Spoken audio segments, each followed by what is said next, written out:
આજે નડિયાદ મહાનગરપાલિકાનું 2026-27નું બજેટ અમારા વહીવટદાર અને કલેક્ટર શ્રી ખેડા તેમજ નડિયાદના માન્ય ધારાસભ્યશ્રીની હાજરીમાં રજૂ કરવામાં આવી।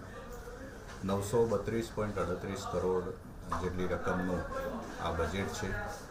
આ બજેટમાં અમે નડિયાદ શહેરનો અને સમગ્ર મ્યુનિસિપલ કોર્પોરેશન વિસ્તારનો સંતુલિત આયોજન સાથે સાથે નાગરિકલક્ષી અને આંતરમાળખાકીય સુવિધાઓ તમામને આવરી લેવામાં આવી છે।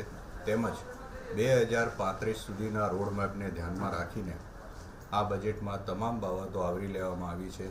ખાસ કરીને સામાજિક અને આંતરમાળખાકીય સુવિધાઓ જેમાં ગટર લાઇન, પીવાના પાણીની સુવિધાઓ, નવો એસટીપી, ડબલ્યુટીપીનું આયોજન, સાથે સાથે આવકના સાધનો વધારવાના પણ આયોજન, જેમાં કોમર્શિયલ કોમ્પ્લેક્સ, એ બધું પણ લઈ લીધું છે।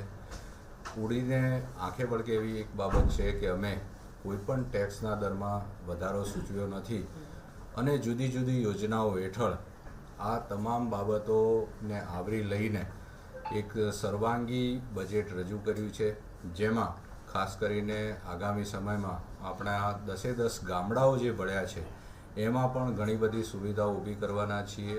રોડના કામો થશે, સ્ટ્રીટ લાઇટના કામો થશે, પાણીની લાઈનોના અપગ્રેડેશન થશે, ગટર લાઇન અપગ્રેડેશન થશે, આપણી જે સફાઈની બાબતો છે એમાં પણ હજુ વધારો સુધારો કરીશું। તેમજ આગામી સમયમાં સ્પોર્ટ્સ કોમ્પ્લેક્સ, દવાખાનાઓના અપગ્રેડેશન, સ્કૂલ અને આંગણવાડીનું પણ આયોજન કર્યું છે આપણે અપગ્રેડેશનનું।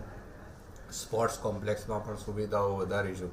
આમ નાની નાની તમામ બાબતો આવરી લીધી છે અને શહેરી ફેરિયાઓ માટે પણ આપણે સ્ટ્રીટ વેન્ડિંગ માર્કેટનું આયોજન કર્યું છે, હેરિટેજ ડેવલપમેન્ટ પણ લઈ લીધું છે।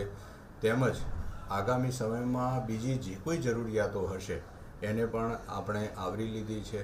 ગાર્ડન અને તળાવ, એમનું પણ તળાવનું ઇન્ટરલિંકિંગ, નવા ગાર્ડન બનાવવા, સ્પોન્જ ગાર્ડન તરીકે તલાટી ગાર્ડનને વિકસાવો, કેચ ધ રેઇન કેમ્પેન અને પ્રાઇમ મિનિસ્ટર આવાસ યોજના હેઠળ સ્લમ રીડેવલપમેન્ટ કરવું અને લોકોને એફોર્ડેબલ હાઉસિંગ પૂરા પાડવા, એ પણ અમે આ બજેટમાં આવરી લીધું છે।